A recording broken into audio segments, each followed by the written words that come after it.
পুলিশের গাড়ি দিয়ে পিষে মারার চেষ্টা কল্যাণপুর প্রেস ক্লাবের সভাপতিকে। এই ঘটনার পরিপ্রেক্ষিতে ইন্ডিয়ান জার্নালিস্ট ইউনিয়নের সম্পাদক প্রণব সরকারের নেতৃত্বে সাংবাদিকদের এক প্রতিনিধি দল কল্যাণপুর থানার ওসির সাথে দেখা করেন।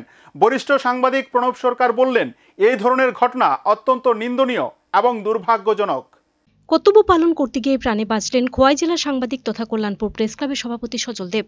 তেলিয়ামুড়া থানার গাড়ি দিয়ে কালোবাজারে সরকারি তেল বিক্রি করা হচ্ছিল। এই খবর পাওয়ার পর ঘটনাস্থলে পৌঁছে হাতে নাতে তেল বিক্রি করে নেওয়ার পর সংশ্লিষ্ট গাড়ির চালক তথা এসপিও জওয়ান মনোরঞ্জন দেবনাথ গাড়ি চাপা দিয়ে মারার চেষ্টা করেন কল্যাণপুর প্রেস ক্লাবের সভাপতিকে।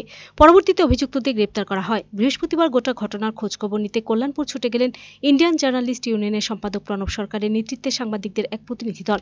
সেদিনের ঘটনা বিস্তারিত অবগত হওয়ার পর তারা দেখা করেন কল্যাণপুর থানার ওসির সাথে। এদিন থানার সামনে দাঁড়িয়ে রাজ্যের বরিষ্ঠ সাংবাদিক প্রণব সরকার বললেন, এ ধরনের ঘটনা অত্যন্ত নিন্দনীয়, দুর্ভাগ্যজনক।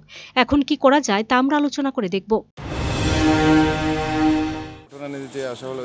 22 তারিখের যে ঘটনা ঘটেছে সজলের সাথে কল্যাণপুর প্রেস ক্লাবের সভাপতি এবং বিশিষ্ট সাংবাদিক এই রাজ্যের, তো এটা খুব দুঃখজনক। এবং আজকে আমরা এসেছি, আমি ওই দিন রাত্রেই ওসি সাহেবের সাথে কথা বলেছি, এসডিও সাহেবের সাথে কথা বলেছি, রাত্রে অনেকক্ষণ এসডিও সাহেবের সাথে আমার কথা হয়েছে এবং এসপিকেও ট্রাই করেছিলাম। তো আজকে আমি নিজে এসেছি যে ঘটনাটা কি আসলে জানার জন্য।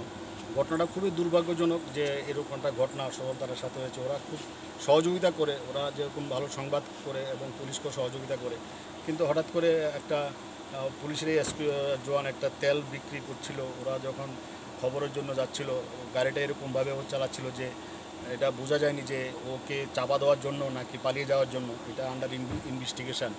তো আমরা আজকে ওসি সাহেবের সাথে কথা বলেছি। ওসি সাহেবের সাথে কথা বলে আমরা ব্যক্তিগতভাবে খুশি যে উনি ব্যবস্থা নিয়েছেন এবং পরবর্তী ব্যবস্থা নেবেন আশ্বাস দিয়েছে। ইতিমধ্যে ওকে ক্লোজ করা হয়েছে। তো আবার ওই যে ড্রাইভার আবার সজলের কাছে এসে মাপও চেয়েছে, ক্ষমাও চেয়েছে। তো বিষয়টা আমরা দেখছি এটা কি করা যায়।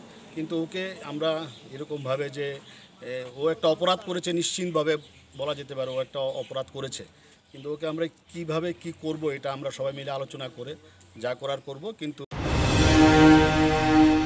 Bureau report, search India.